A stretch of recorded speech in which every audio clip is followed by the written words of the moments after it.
Welcome to Black Hat 2024. My name is Todd Tiemann. I'm a senior analyst with the Enterprise Strategy Group. And we're here today with a panel of CISOs and security leaders to talk about discovering and protecting sensitive data and the relationship between security in the CISO and the data protection officer or the data governance function within the enterprise. Because frequently there can be collaboration, but there can also be some tension. And we're here to explore how to optimize and make that relationship work. Thanks for joining. We're going to be sharing some wisdom, and let's dive into it because I want to introduce some folks here. Let me start with Brett Price. Brett is a leader for AccessIT's virtual CISO program and holds a bunch of industry certifications. CISO, CISSP, CISM, CISA. Brett's cybersecurity journey spans over 2 decades, so you're a grizzled veteran here in mid and large enterprises. You started out in the trenches, if I understand things correctly, as a system administrator and network architect, and then moved into security leadership positions. You have a deep-rooted understanding of the cyber business risk, governance, and frameworks ranging from NIST CSF to ISO 27001, 27005, GDPR, and CIS V8. And you helped establish cybersecurity programs and narratives for enterprises. Next up, we have Matt Murphy. And Matt is a lead DevOps engineer and cybersecurity architect at Beyond Finance. Matt guides the design and implementation of a zero trust architecture focused on various cybersecurity disciplines such as web application security, data and cloud security management, and network detection response. So very well-rounded portfolio there. Matt leads innovative IT projects including cloud strategy, IT transformation planning, and application modernization, helping enterprises align the IT roadmaps with the business strategies. And then Toby. We have Toby Foss, who's a senior director for information security at Informatica, a Fortune 500 company based in California. Toby's got 25 plus years in IT experience in multi-cloud environments, has led several products through FedRAMP certifications. He's based in Colorado and holds a BS in computer engineering from the South Dakota School of Mines and an MS in MIS from the University of Maryland. He's actually going for his PhD right now, so pretty soon we're going to be talking about Dr. Toby Foss. And he gives back by mentoring high school students in cybersecurity. So gentlemen, did I get that right? Miss anything? That's great. Fantastic. We sound impressive. Woohoo! Well, you are impressive. We're going to get some great insights here. But let me get started with a kickoff question here. And it relates to the relationship and the blurring of the lines between CISOs and chief data officers or CDOs or whoever might have that data governance function within the enterprise. And with the roles of CISOs and chief data officers increasingly overlapping, particularly in the realm of data protection and recent breaches, there can be some friction in terms of a shared goal of safeguarding that enterprise data. Now, let me kick things off with Toby. What are some of the things your organization's doing to stay aligned and optimize that data security? I think the first thing to note is that there's a lot of external pressure coming from the SEC and from compliance that is kind of acting as the driver or the motivator that's driving this kind of push to understand our data, where we're getting it from, who's processing it, where it's coming from. And that push has also put a lot of pressure on the people that are traditionally trying to protect the data and trying to manage and operate that data.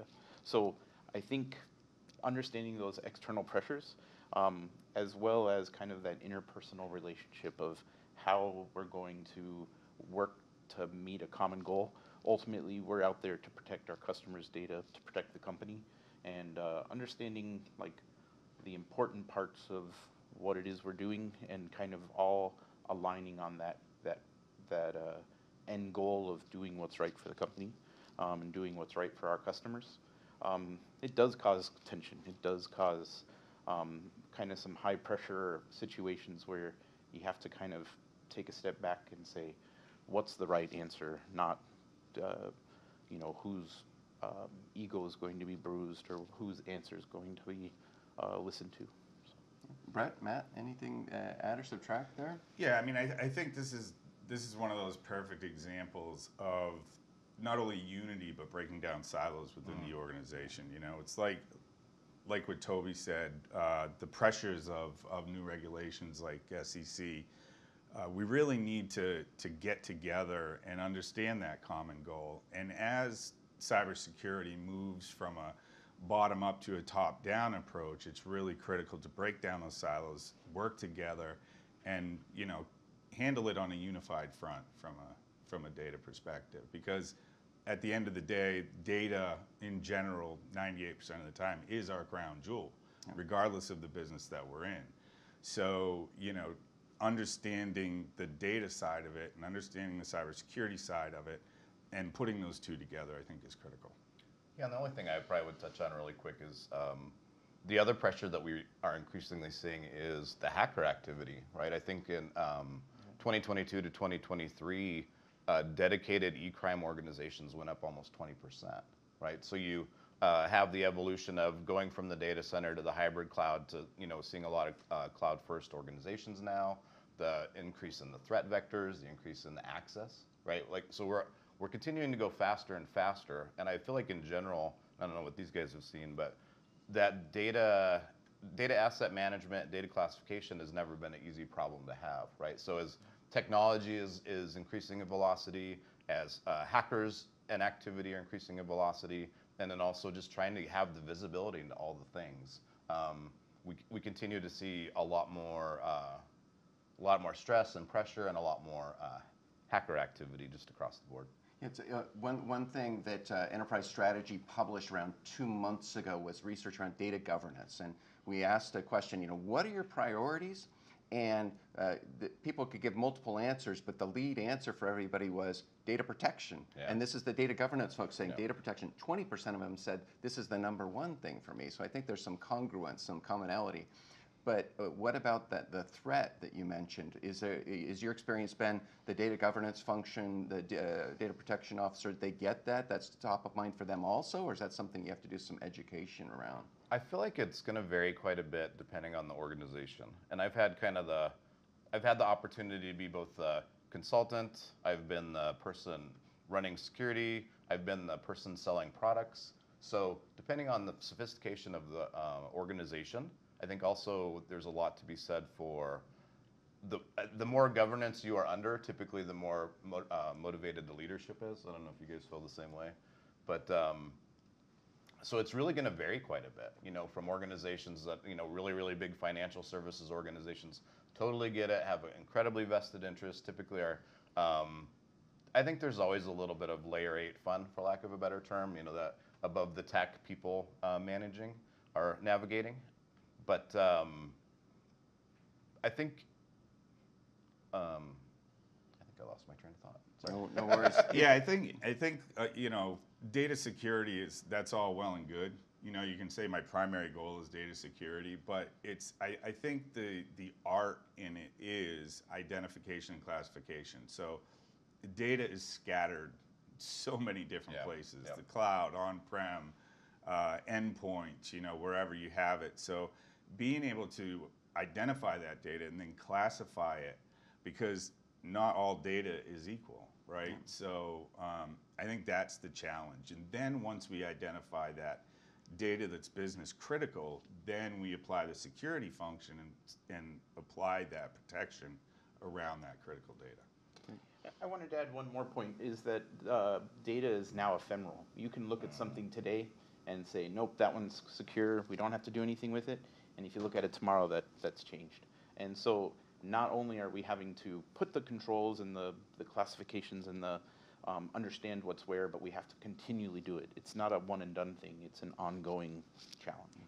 And so we're all sort of level set on some definitions, because you raised the topic of data classification, and that relates to data security posture management, which is one of the topics we're going to cover. And let me define that just so those watching have the context, and we're on the same page. And in its essence, DSPM, or Data Security Posture Management, is improving data security across your environment, both on-premises and in the cloud, by continuously monitoring, identifying vulnerabilities, and helping ensure controls around that those sensitive data stores. It's about discovering those sensitive data stores, classifying the data within them, and assessing risks to improve that data security posture and ensure compliance on an ongoing basis. And that's to the point you made, Toby. It's not a one and done. It's an ongoing sort of thing. Now, almost every enterprise has existing data discovery and classification tools, particularly when it comes to data governance.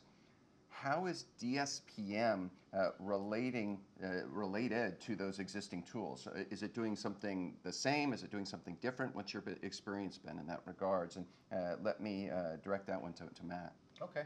Yeah, and I think it's going to really depend, right? There's so many new platforms. There's so many new things coming out.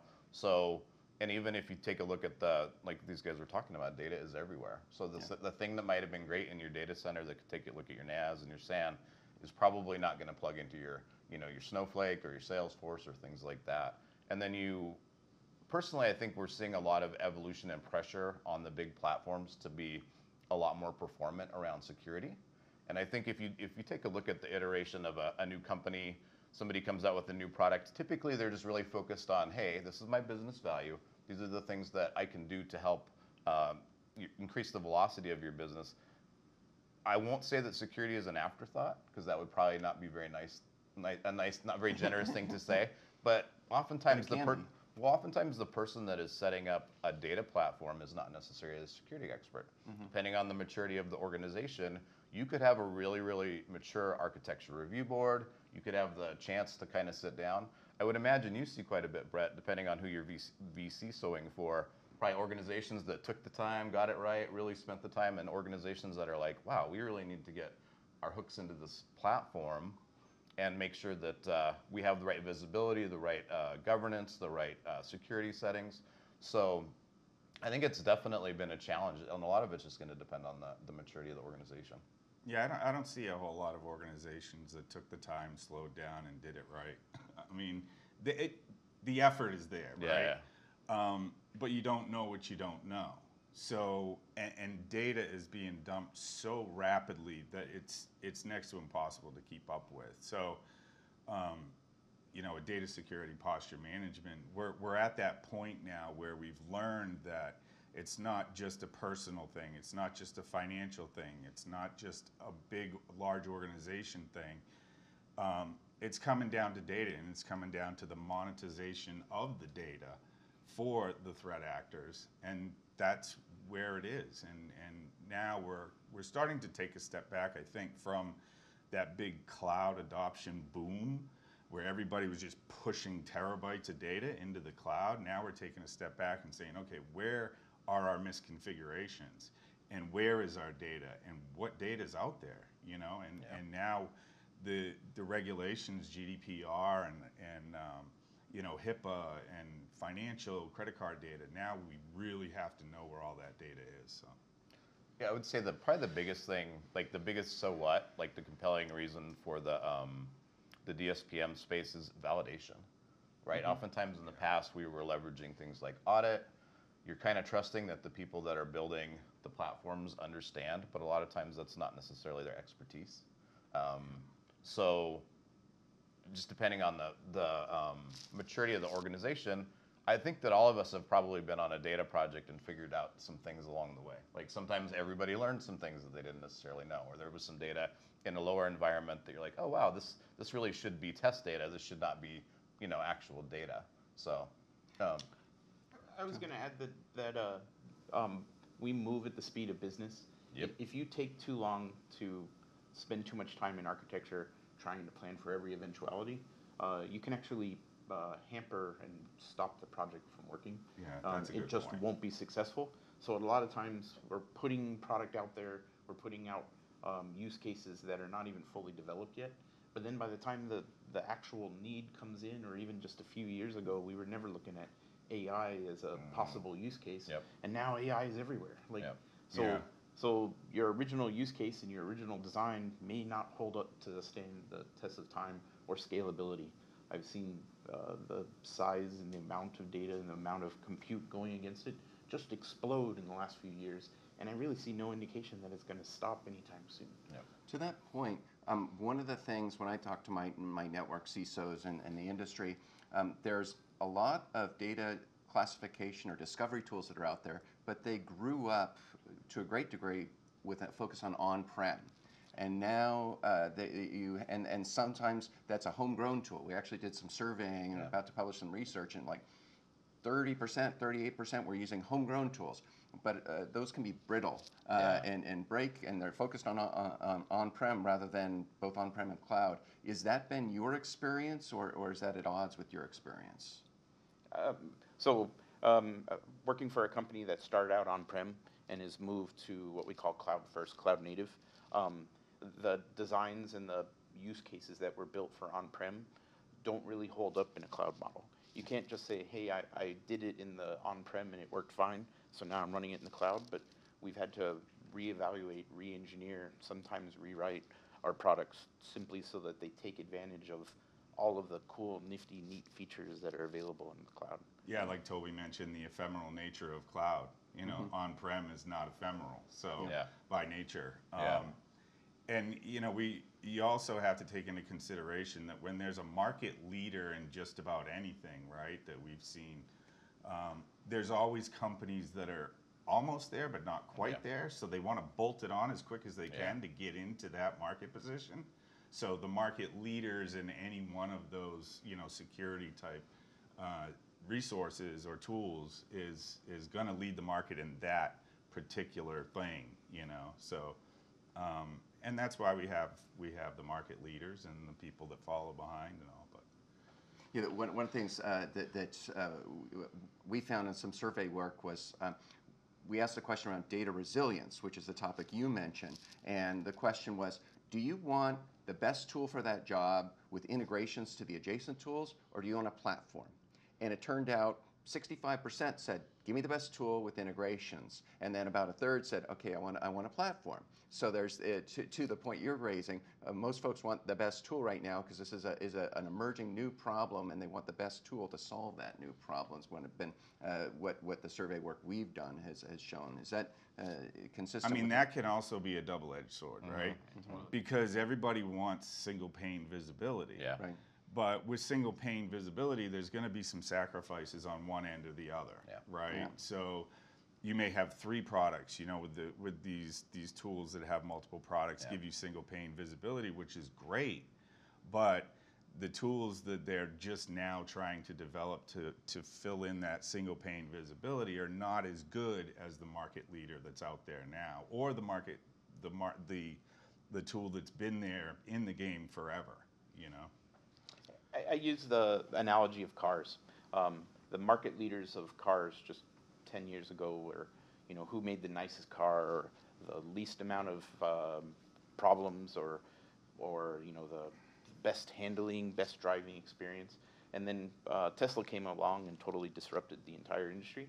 And they were, talking about range and electric and self-driving and all of these new features. And all of those previous guys that were their top of their leaders were all of a sudden playing catch up.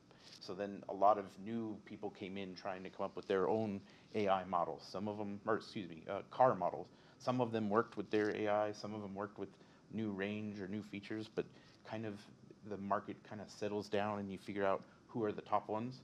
And really, it's not by who made 4 wheels that go down the road every time, which is really the purpose of a car. Now you're starting to be influenced by the range or the sleek design or the cool interior, but really you got to take a step back and say, I need a car that's reliable, that can get me down the road, protect my family. Yeah, I would say oftentimes as security practitioners, we have a lot of different areas that we have to cover, right?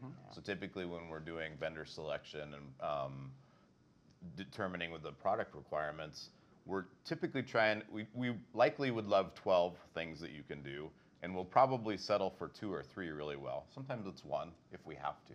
But in general, we're really trying to say, based on typically a limited number of staff and a limited number of budget, what product has the best coverage, is being forward-thinking about their development, is mature in the way that they're delivering their product.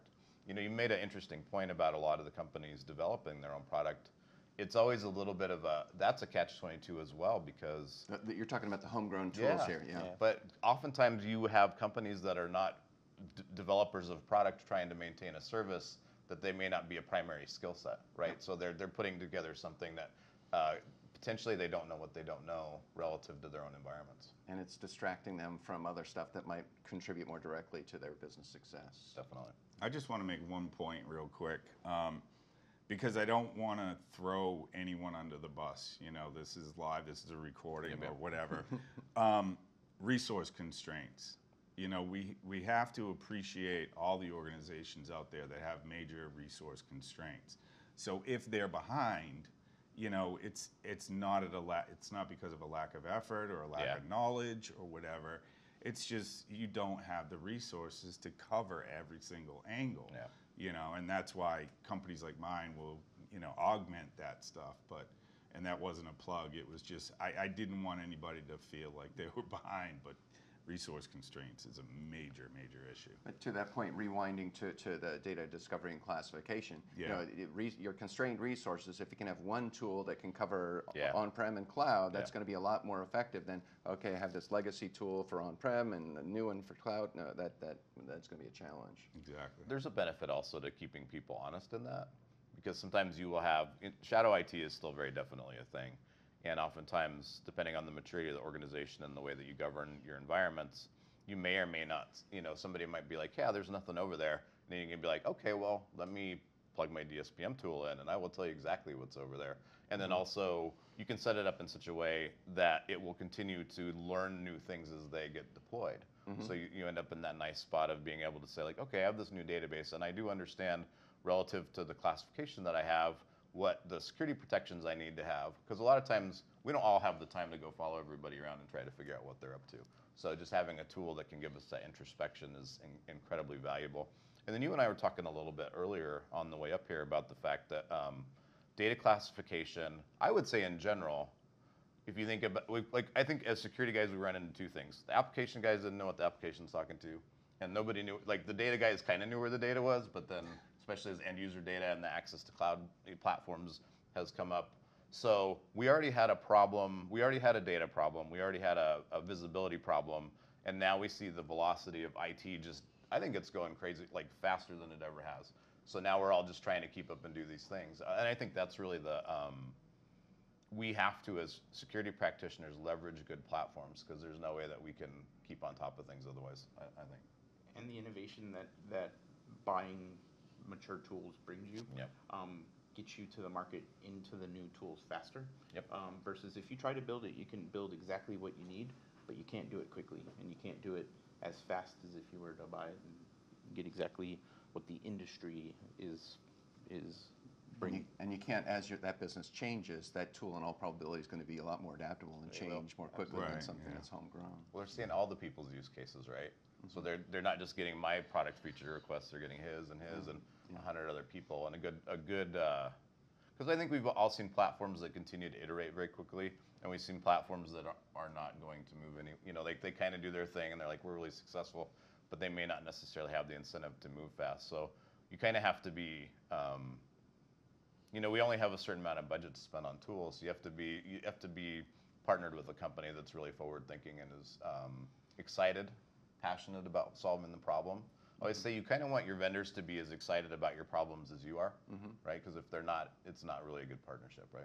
Cool. Let me go on to the next question I had in mind, and that's sort of the changing relationship between CISOs and chief data officers. How is that relationship between the chief data officer, the data governance function, and the CISO evolving with the advent of new capabilities around data discovery and classification, as well as management? And do you have any examples of how these teams are working together effectively? Because there can be dysfunctionality, there can be functionality, and it'd be good to understand what's working out there. Addressing things like stale data access, improving data hygiene, ensuring data integrity, enhancing governance, leveraging AI, and basically generally enabling the business to use that unstructured data more effectively. Let me, Brett, address that one to you. Okay. And go ahead. Yeah. So, the data officer has not always necessarily been in existence. It was kind of more of an IT function. And so I think generally, which is why, some will say that you shouldn't have the CISO reporting to IT, because there's going to be friction there, because the IT function is focused on availability, efficiency, so they can't have any stopgaps that the CISOs used to, I don't want to say, it is a stopgap, but traditionally the CISOs used to put those stopgaps in, it's like a no, we can't do that, we can't do that. But now as we evolve, it's got to be focused on the business, because the business is in business to make money. The users in the organization are making the money for the business. And so we have to enable that, right? And everybody needs to understand that, including the data officer and the CISO and everybody else. So, I think from a CISO's perspective, I think it's about building those relationships. It's about education and understanding where, look, here's your part, and this is why it's important that we do X, Y, Z, and building those relationships. And I think that'll help close that gap. I was just going to say, I'm sorry. Go ahead. I was going to say, too, I think it's required the security teams to be a lot more business savvy than I think, if you roll back 10, 15 years ago, we were really, had our cool guy stuff at the edge, we had cool IPS and IDS, and, it was we could be a little bit less disconnected, or a little bit more disconnected from the business in general. A lot of times if we started a new project, there was a big hump of being involved, and then we kind of went back to, configuring our things and blocking our bad guys. But now you have to be really plugged in with the business. You have to be really on top of the things they're trying to do. And to Brett's point, just be a business enabler. Just kind of understand. It also helps as well because we can be forward thinking about getting ready for what's next. Cool. I was going to make a comment that traditionally security is always a cost center. Security always costs money. You spend more and more money trying to secure.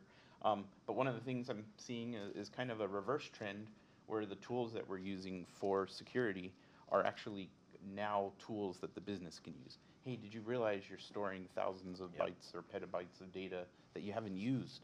So, hey, this tool that's really designed for security has a added benefit of saying there's lots of leftover data that you don't need. There's lots of misconfigurations that, did you realize you're giving other departments this info or other teams or making it public?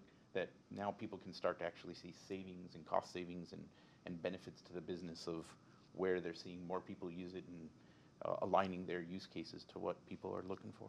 Cool. Let me direct a question to Brett.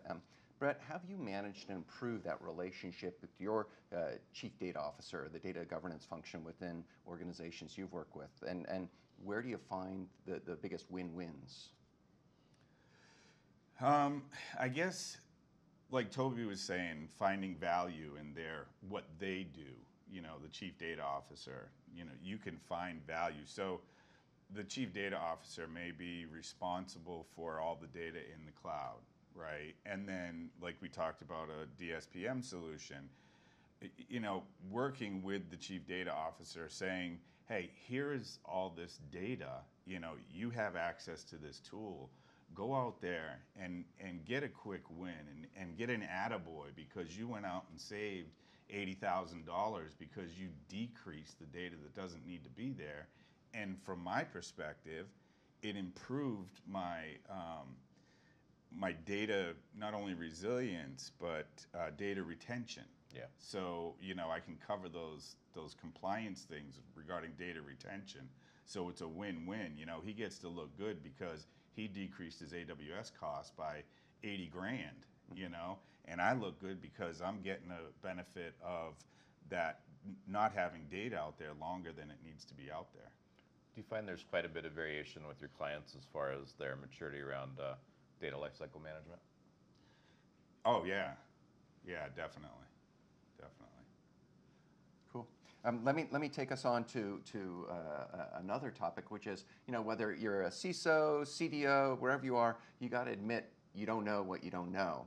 And when it comes to discovery and classification, does your team stare at a data repository and say, hey, does it have something that's super sensitive, the crown jewels, or maybe it's like a dirty socks and it's nothing you need to worry about?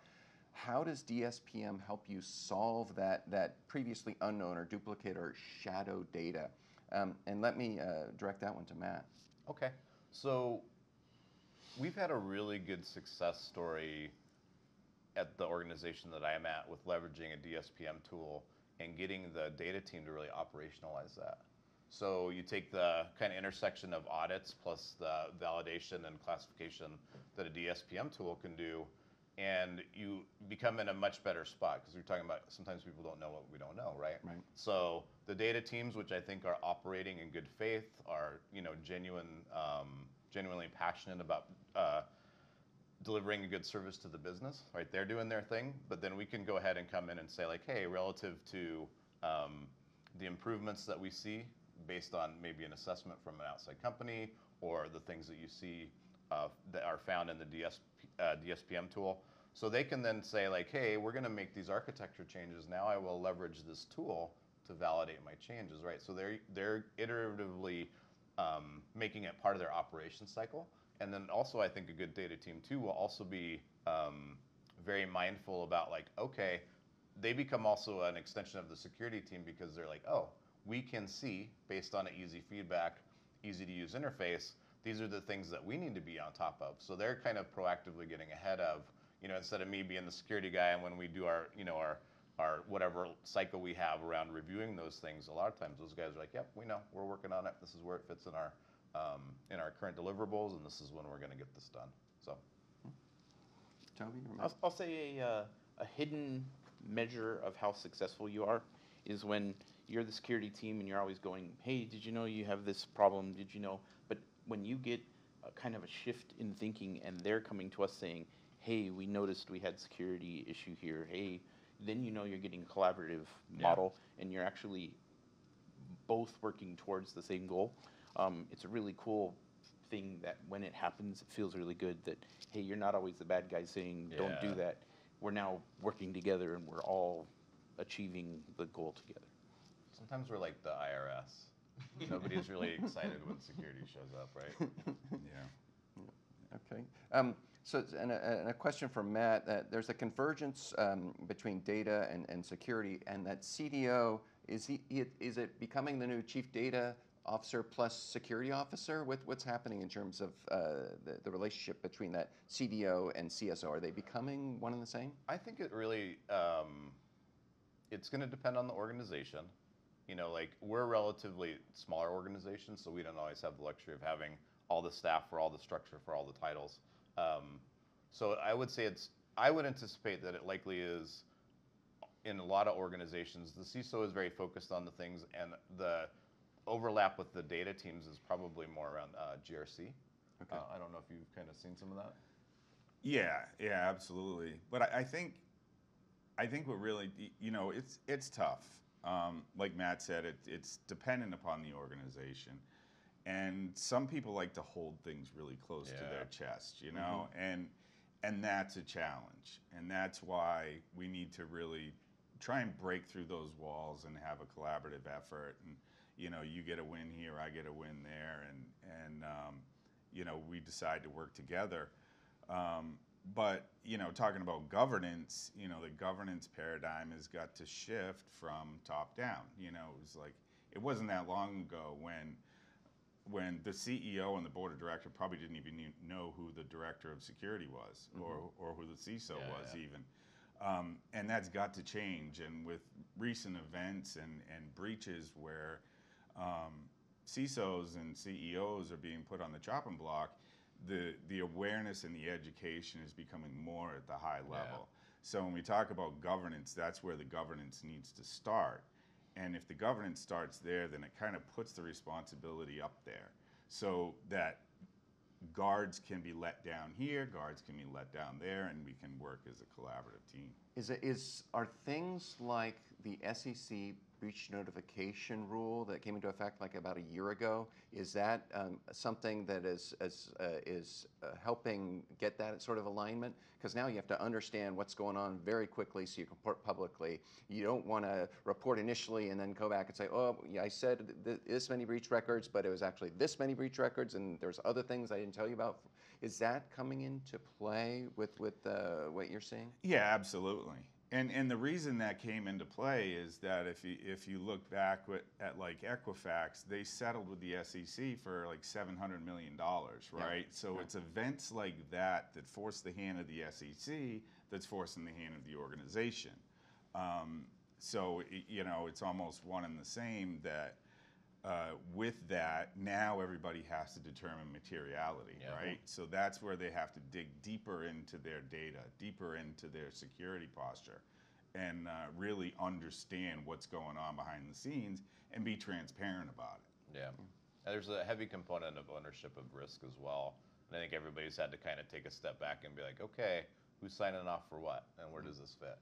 But rewinding to the DSPM conversation, there's incident response, and that's one thing. But is DSPM, those sorts of tools, is that have the opportunity to help in terms of informing whatever decisions arriving around materiality and what you're going to report?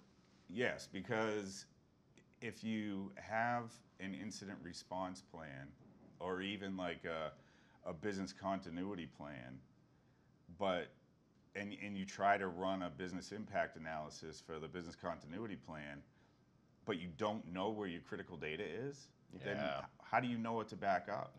Yeah. I think people depend too heavily on the resiliency of cloud, the potential resiliency of cloud.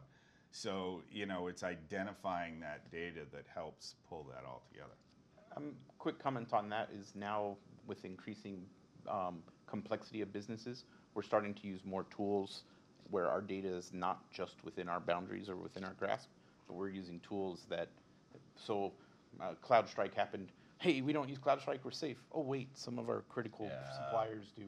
Now we have to reevaluate it just like it was ours, even though it didn't directly affect us. We needed to understand. And our C-suite now has us on speed dial. They're like, hey, is this going to affect us? What's it doing to us? We're like, well, we don't use it, but we do use these tools that do. Yeah. So. Okay. So you've all made a DSPM decision, and I'm wondering, why was that a priority for your organizations and for you? Was it like a zero trust initiative? Was it compliance? It might have been HIPAA, it might have been that SEC rule. Was it a risk mitigation? Was it a cost savings perhaps? What was the rationale behind that? And Toby, let me start with you on that one. So the easy answer is yes. I didn't hear a single question that was not a yes. There's so many factors that go into making a decision, and so many reasons. And if you can solve more than one problem with one tool, that's a win. We have so many tools doing so many different things that if you can help the compliance guys with their compliance, and you can help the security posture, and you can help data discovery and all of these things with fewer tools, then it's an automatic win. It also helps with budget. You're not buying 10 individual tools, you're buying one tool that solves 10 problems. So. Cool. Any other views, Brett, Matt? Yeah, so for one, if you look at any one of the regulations, or anyone like NIST CSF, the non-regulatory compliance framework, CIS, they say identify your assets, right? Yeah. Yep. And data is an asset. So when we help clients with this type of thing to manually identify and classify petabytes of data, I mean, that's all I have to say about that, right? It's difficult. It's almost impossible. So that's where a DSPM solution is absolutely essential. It's a critical tool because you let it go out there and identify and classify your data for you. On an ongoing basis. On an ongoing basis. Yep. Yeah. So, I mean, it's as simple as that for me. Yeah, I'd say same answer from, putting on the architecture hat. If you're trying to roll out a mature zero trust model, but you don't understand your data assets, you kind of have, it's all those foundational things, right? So my take would be at this point, there should be like a table stakes kind of capability. And the data problem is not getting easier. So if organizations are not being forward thinking about getting on top of stuff like this, they're just going to continue to fall behind. And what are you seeing in terms of where DSPM is going in the future? Is there other functionality you're seeing that you would benefit from? Are there other groups within your organizations that might benefit from it or coming to realize that they can benefit from it? And let me direct that one to you, Toby. Two comments on that one. First one is whenever you can expand the breadth of your visibility, even if it's in places that you've never been before, the models keep changing, our use cases keep changing. So whenever you have a tool that says, hey, we now also do this other cool new feature, sometimes we haven't even thought of those things yet. Like we're still working on these. Oh, wait, you have a new feature and I can start doing that. It helps you build a bridge to the overall goal, and every piece helps build that solid model that you need. So that was one comment, but then the other comment is escaping me, but... So I'll jump in real quick. I know how that is. Yeah. So I would say one of the things that we're really trying to tackle, so it's great to have the ability to go ahead and assess the environment, absolutely need that. There's also, I think, an inherent challenge around some of the newer platforms in threat detection as well, right? So being able to understand where things are, what they are, and then also being able to have better visibility. Because oftentimes they're really great within their own platform at seeing what's going on. But I don't know how it is for you guys, but how many like tens or 50s or hundreds of platforms are we supporting as security architects and engineers and CISOs and directors these days? So the more that we have good data detection and response, even better if there's some user-based, if I have my little Matt has a dream, some user behavior analytics around identity is kind of like the dream and the goal. I thought of that second point was scalability. Everything we do nowadays is kind of right in front of us, but if you're not paying attention kind of one step or two steps or three steps ahead of you, that scalability problem will come crashing down on you. And your early architectures of, I'm just going to scan every database. Well, now you have thousands of databases and it doesn't scale well. Or you have, megabytes or gigabytes and now petabytes, and now it's just going to keep growing. And so you need to make sure you have a nimble enough architecture that can handle that scope. And Yoda bytes. Yeah, Yoda bytes. That's the next one. Yoda bytes. Zettabytes, Yoda bytes. And we joke about it now, but I remember years ago we were like, I'm going to go to gigabyte database. It's so awesome. Right. And now you have gigabytes on your phone. It's something we didn't think of that will be a problem. I saved up for a year to get my 16 meg SIM chip. Right. Do you think that's something new to the cloud, or do you think that's just general? I'm going to say the cloud has enabled it. It used to be that you'd have to place an order and wait weeks or months for new hardware to come. Now, if you want to do it, you're like, hey, I'll click a button and ready to go. And that cloud has enabled that growth. And it's like, hey, save it now. We don't know if we'll need it later. So the databases have grown because we're saving more. We're not being stingy on how we're storing it. Save it for now because who knows when you're going to need it later. And Brett, did you have a question? Can I say something on the scalability, kind of what's next? And now the shared responsibility model is really, really critical. Some companies learned that the hard way when they thought that the data that was in AWS is being protected by AWS. But what about our SaaS platforms, right? So we talked about on-premise and we talked about cloud, but what about SaaS? Do we really trust our SaaS providers to know where our data is and to protect our data?